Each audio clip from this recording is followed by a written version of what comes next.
can't let me stand with it. It is me. Oh, this is too tiny. Yeah.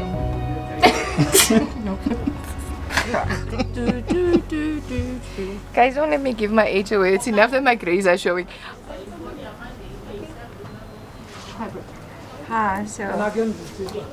What I know about fabric is dangerous. Just need to say, what do I know?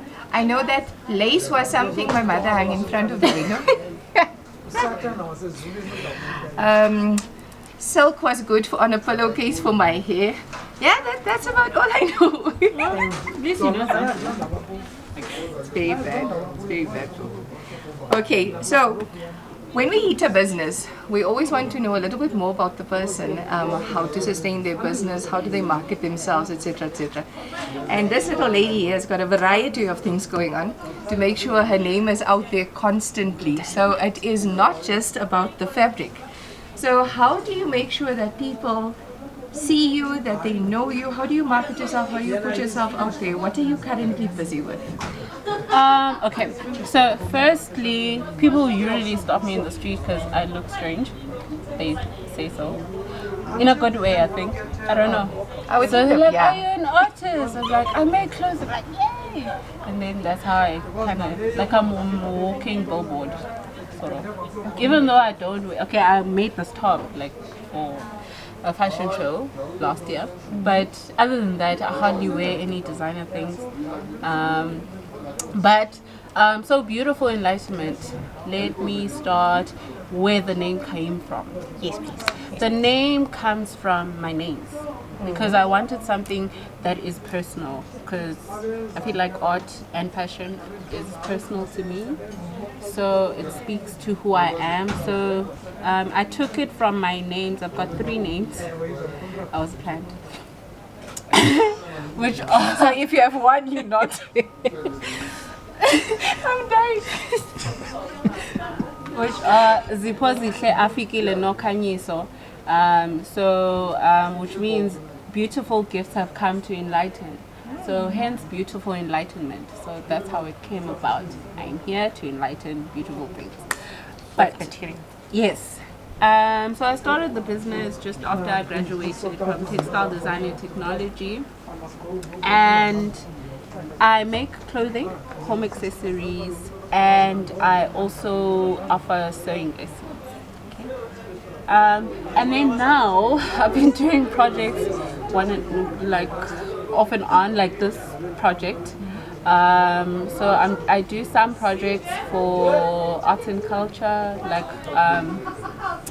product development projects, like your beading and your sewing and things like that. So I try to help out because I like teaching. I think, yeah, it's one of those things. So I want to take the skill that I have and impart it to other people. I mean, it's the best way to get things going, I guess. So tell us a bit more about your sewing lessons and things that you are giving. So the sewing lessons are designed by the students. Weird, but that's what I do. It's customized for you, by you. So what I do like, it's almost like a Uber Eats of sewing lessons. I come to you if you want to, and then you can, it's either you have a sewing machine or not. Whether you're a beginner or advanced and you want to learn a few things, really doesn't matter. I can help you whether you have never even seen a sewing machine ever in your life. I'm there to teach you everything. From scratch. From scratch. So whether you know about material, you don't know about material, you learn then. You learn. I teach pattern making, whatever. So when I say it's customized by you, so I first ask you what you want to make. What's the end goal for these sewing lessons? So if you want to make dresses, then I teach you how to make different patterns of dresses. But then most of the time it kind of goes into pants and shirts and blazers. And then people want to learn a lot of things because they get like a couple of customers after that. That's brilliant. So out of the skill that you're imparting, you're actually creating jobs as well. So that is quite something good. So you see, when you have your business, you also have to find innovative ways, and Zipho has really found innovation within a business in like a million ways. Not just by making sure that she gives you beautiful material, and I've got a few beautiful pieces that she has made for me. She comes to your office, and she will measure you in your office in front of people. But the end product is always beautiful. There's something you haven't mentioned though, the upskilling. Oh yes. Well, actually, I haven't spoken to you in a while. I do a lot of upcycling and well. What did I call it? Upskilling. Oh, it's upcycling. Sorry, upcycling. That's not So the upcycling goes from. Well, I take it from. You know how the textile industry is damaging the earth with dyeing and all of these things. No, we're learning that now though. And basically, a lot of people, like for instance, it takes about 2,700 liters to make a T-shirt of water. Oh, okay. So 7,000 imagine if you 2,700 liters of water to make one T-shirt. So imagine if you throw that away. That's crazy. Exactly. So my point of upcycling is to get all these things to have a different use and recycle clothing. Because if you throw it away, then you kind of defeating the purpose of saving the earth. Sort of, I'm like a little Superman. But the whole point of upcycling is getting people to have the old stuff and make them new. Like for instance, I can change jackets into bags. Anything actually, like I don't know, like I go crazy sometimes. So whatever's clever, like whatever I think of, I kind of do, I guess. But you've got a Facebook page. Yes. So if you go on Beautiful Enlightenment's Facebook page, you'll be able to see what she has created with some of the garments that people have given her. I know that there was a lady that was going crazy on her Facebook page thanking her for changing something that a mummy has left for her. Yes, her mom left her 2 jackets and they couldn't fit her because they're different sizes. Okay. So she couldn't wear them. So she wanted to keep that memory of her mom. So I decided, let me just make her bags. So one of the bags are for her books and one is like a tiny little sling bag. So it's kind of cool. Aww. So she can carry it like every day. You've got a piece of her mom with her always. That is so cool. Also, there's quite a few things that you've been busy with last year. One was a fashion show here in Komani, in one of our local shopping malls. And then Beautiful Enlightenment was also part of the Berlin November, which is quite a big deal to us because we're very proud of this one. So if you can just tell us about that. So last year I decided to collaborate with another entrepreneur who owns Hexane clothing brand, popularly known as Komani. Everyone knows that. So we decided to incorporate our ideas and have a fashion show, which is kind of like streetwear, because she does graphic t-shirts and I make clothing. So we're like, let's do this cool thing. And we did a fashion show last year. It was cool, it was awesome, it was great. Hard work. We wanted to cry. But this year we're doing it again. And but the difference is for this year is that we are inviting different designers. So we want local designers to showcase local entrepreneurs who are starting and want to showcase their work. That's what we're doing. We want to collaborate with everyone and make it a big thing, because Komani has a lot of creative people. It's just that we don't know how to use our resources, so why not help each other, I guess. And then last year I entered for Berlin November to showcase, and I was chosen didn't think so. I don't know. I just entered because I like entering competitions, and I was so shocked when they called me. What's your hobby? Entering competitions. Nice. So I entered and designed 8 outfits and showcased. It was great.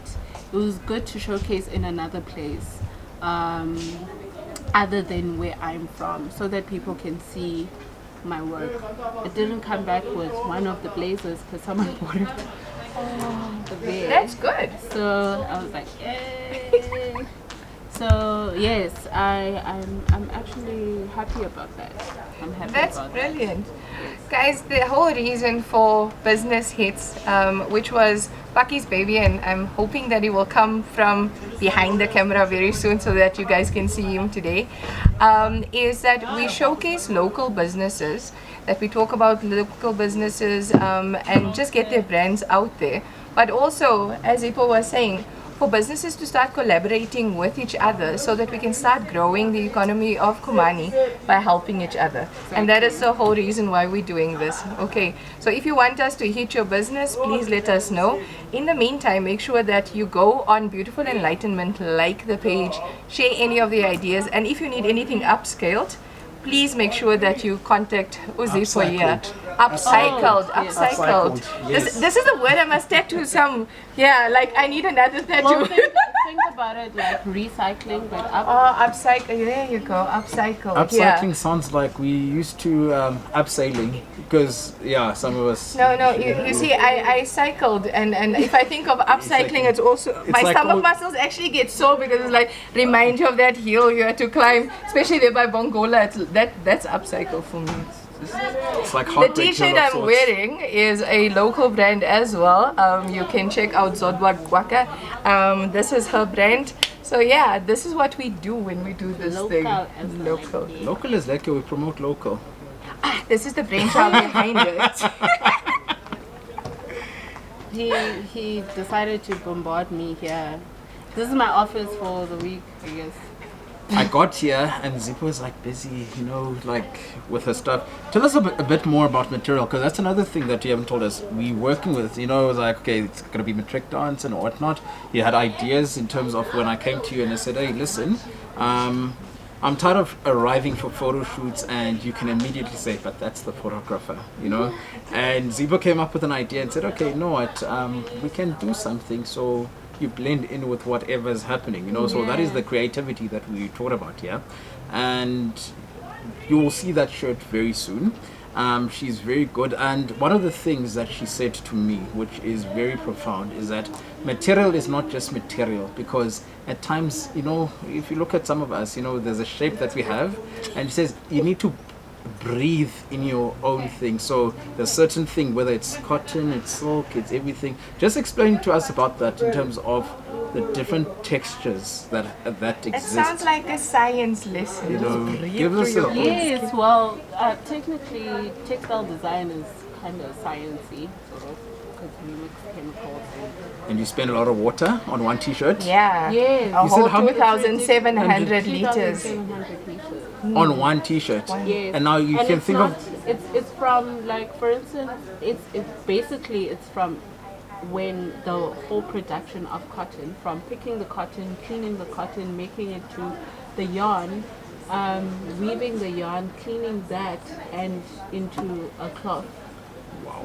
So I think that's why that it's so whole- yes, important to make use of local materials as well, because Yes. if you think of having to take something from overseas, bringing it in here, you are even polluting the air, with all these things. So your pollution rate is just so much harder on the air. Yeah, there's Queen's College is having a fashion show for all the schools. Okay. It's a recycling fashion show. All right. So all the schools are invited the pupils are invited to enter and design recycled materials. So I went to have a talk with them, with the boys. They have a eco society. Yes, Eco-watch, yes. Queen's Eco-watch. College. So I went to go talk to the boys on Friday. Okay. So, about recycling and textiles and all of that. So basically, this whole process of taking clothing and upcycling it, this could actually help save a lot of things. Like a lot of children, even us, sometimes we don't like hand-me-downs, but you can make it work. So if you buy from thrift stores and things like that, that's been used before, so at least you are saving a lot of the work that's happening. So things like that, because some of most, basically, I think less than 40% of materials are recycled that are wasted, like thrown away, are recycled. Less than 40% of it. So, and can be recycled, that's another thing. So if you, for instance, cotton, like cotton t-shirts, they can be reused and made to another yarn and synthetic stuff. But if you throw it away and it lands in a landfill, then it's more difficult to actually. What is the deterioration rate of a piece of cotton material laying on the landfill, for instance? Well, it's a natural fiber, so it will deteriorate quicker than synthetic. Well, synthetic doesn't much, but so those certain things like that, natural fibers, you can change it, re-dye it. You can use natural dyes like food coloring or onions or fruit or veg or whatever. You can dye anything. If it's a natural fiber, you can dye it with the food in your kitchen. So that's what I'm trying to get across. So you see, throwback, we will be having Zipho showcase some of these little things that she's talking about. So you will learn a little skill, whether it's a sewing lesson or a food dye lesson, but we'll get something out of her. And I promise to wear one of the designs next time around, but we couldn't show her that in the hit. Taki? One question. You mentioned something with, especially with the Queen's College thing and the recycling that's happening there. How unisex is the industry around fashion? Because there's certain stereotypes on a social scale that prevent people from taking part in the industry. How unisex is it? It's pretty unisex. It's just that I don't know. Like there are some. My lecturer once said that men are better designers than females. Don't get so excited. I don't know why he thought that, but that's a stereotype. We have an eye for certain things, maybe. True, like, but for instance, in my class, when I graduated, there were 11 of us and only 2 guys. So, and it's textile design, it's not fashion. But I'm sure they still designed better.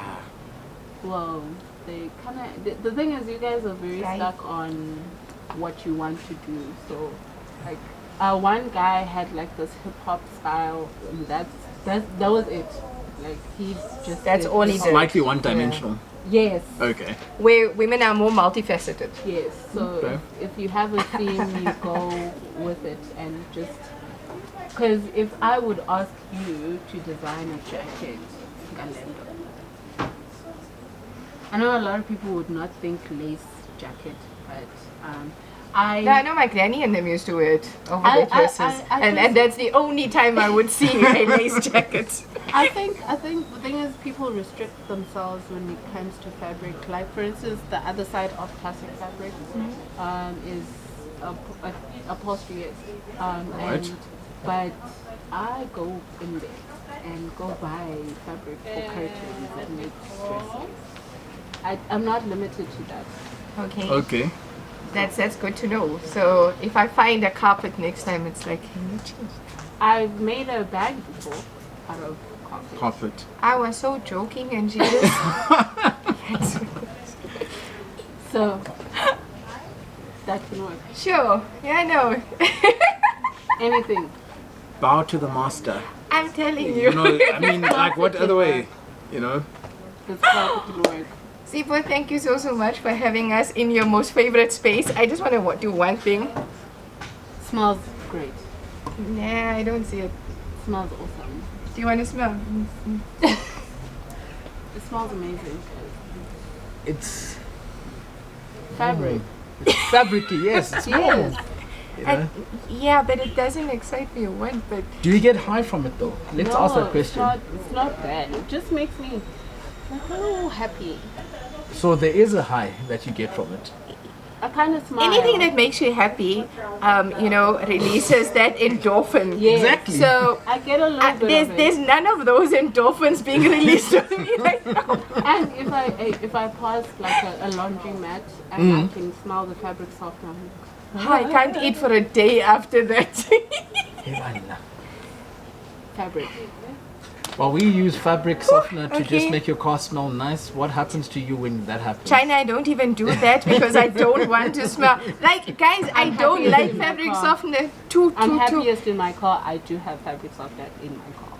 I'm one of those people who also uses it. Like, it really smells nice. Guys, there's perfume bottles. Like, I can show you. It's really cheap. It's not that.